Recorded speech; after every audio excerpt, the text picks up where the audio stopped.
So the Russia-Ukraine peace deal, it's just not about lines on a map. This is more about Donald J. Trump, and it's about what happens in American politics from here on out. Now, for years, the Biden administration told you that Trump doesn't understand diplomacy, that Trump is dangerous on a world stage, and also that he's too friendly with Putin. Russia, Russia, Russia. But they mocked him every time he said that he could end the war within 24 hours. Now, mainstream liberal media and other naysayers are cheering on this peace deal because it looks like from what Trump did is he took a page out of the art of the deal. And one of those strategies is actually using leverage.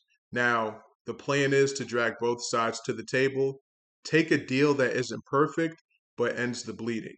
Now, mainstream liberal media and the Biden administration, they actually laughed at this playbook, but in actuality, this is not a small thing because this actually vindicates Trump in real time. Now, let's talk about the art of the deal, which is written all over this agreement. So, the first rule is simple: you don't get what you deserve, you get what you negotiate. Now, let's look at this deal.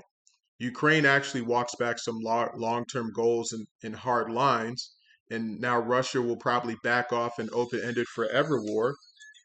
And the West finally gets an off ramp from a money burning conflict that one, voters are sick of funding, and two, that voters are sick of hearing about. Now, to me, that's negotiation, when you look at it. And which goes into rule number two, using leverage.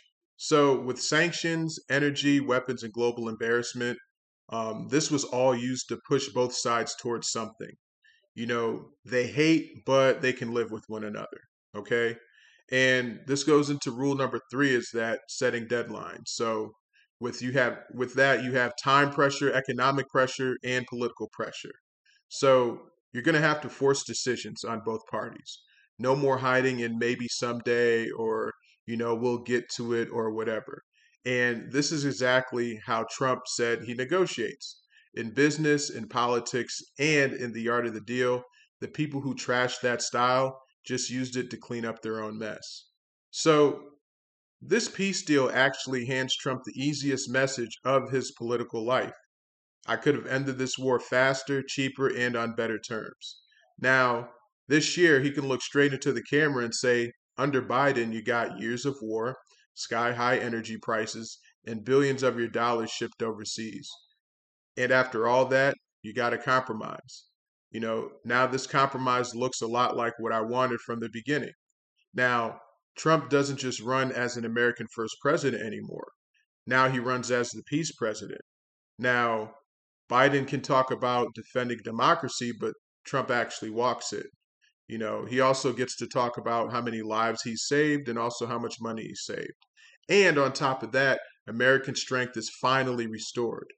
When people feel poor, tired of the war headlines, and less safe than they did years ago, the results of this message hit a lot harder than any speech about norms and alliances.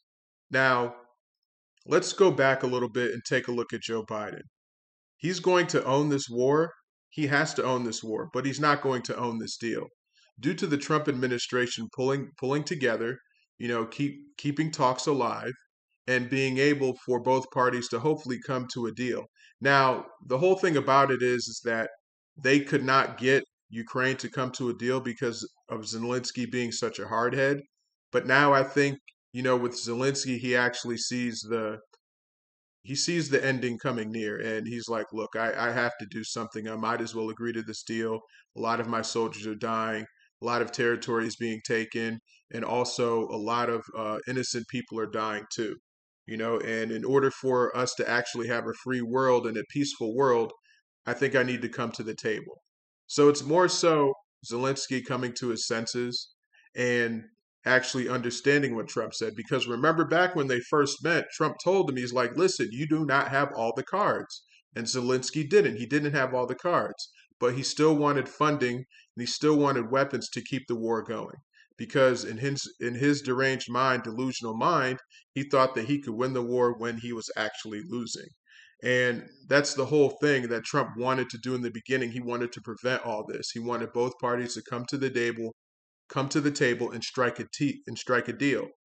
And the reason being is because why not make money with each other as opposed to war with each other that's going to cost each country millions and billions of dollars, you know? And thanks to Joe Biden, he extended this war. You know, he's not for peace, he's not for diplomacy. He's for inflation and he's for chaos and he's for sitting on the beach when stuff is happening and not being a real president and doing something about it. He's not about being a leader. Remember, he did virtually nothing under the Obama administration for 2 terms. Now people voted him in for president, which to me was kind of asinine and was just a shot at Trump because they didn't like Trump's rhetoric. But you got to give the man a chance to actually run this country and see what he can do. Now, there are other people that are saying, "Hey, he's focusing on, foreign uh he's focusing on foreign matters as opposed to, what's going on in the country." No, he's actually focusing on both. And the reason that he wants peace is because it's better to trade with other countries without any conflict. Why war with you when I can make money with you? That's always been his mindset. And people just don't understand that. It's the sad part about it is he was right about this war all along. Um, you know, when you look at it, this is going to stop the blank checks and just push for negotiations because putting America's interests first is the key of anything. Because there's going to be no talks of a deal with pro-Russia or something that's un-American. Trump is America first, and that's what he is about. And the best part about it is that inside the Republican Party, this is actually going to be a loyal test. Now, who actually wanted this war to end? Since we've actually come to a deal, hopefully. Now, one party just came to the side of the deal, but the next party hasn't responded yet.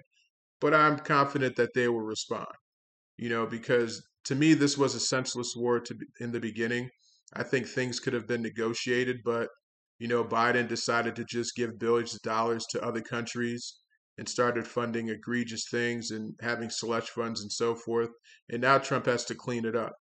And this is the first part of, cleaning up the world and also cleaning up America, because now we can finally get out of sending Ukraine so much money and, utilizing taxpayer dollars in the worst way for the war. Now, another thing that I wanted to talk about is that, the media. And for years, the media has, defamed Donald Trump. It's called him, they called him Hitler, Mainstream liberal media said this guy was so divisive. Now, if Trump is so divisive, why is he pushing for a peace deal so much? You kind of have to ask yourself that and also understand what you're being fed and the lies that you're being fed. They kept saying that he was pro Putin. No, I think he's just pro peace because not only has he met with Putin, he's met with Zelensky on multiple occasions.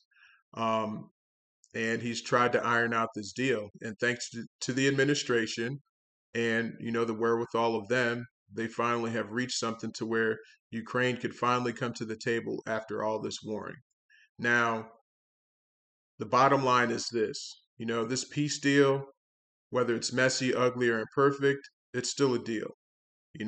And the real deal maker scares them more, than Putin does, and that's Trump. Because what Trump did was that, he talked to Putin multiple times and like he didn't give up on it.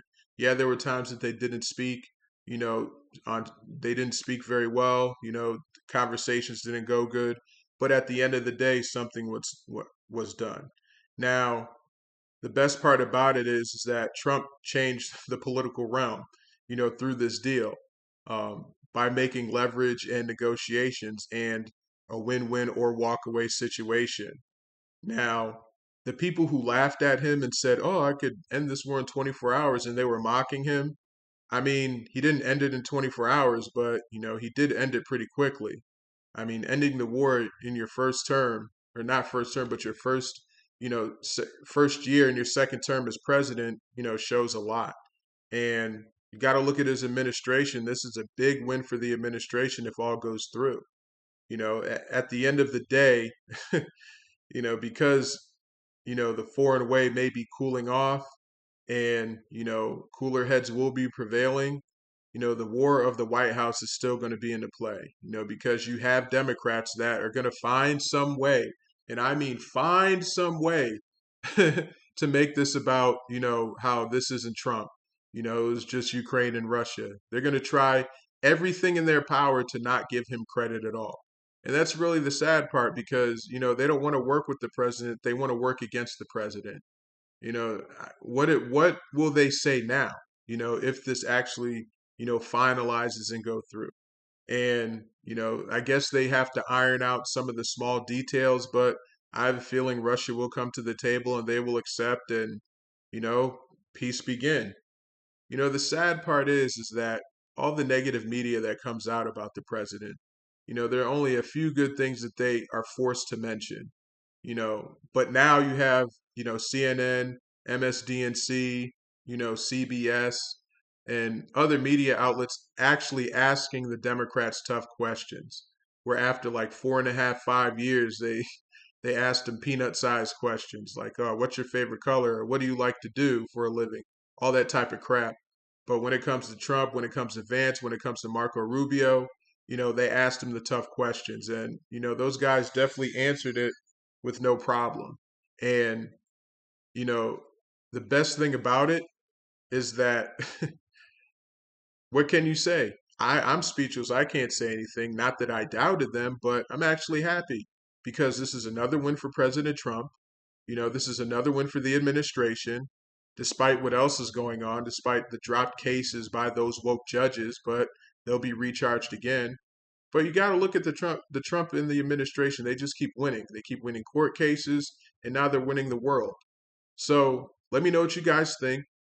Drop some of your thoughts in the comments section. Please remember to like, share, subscribe, and I'm Blackwing Opinion.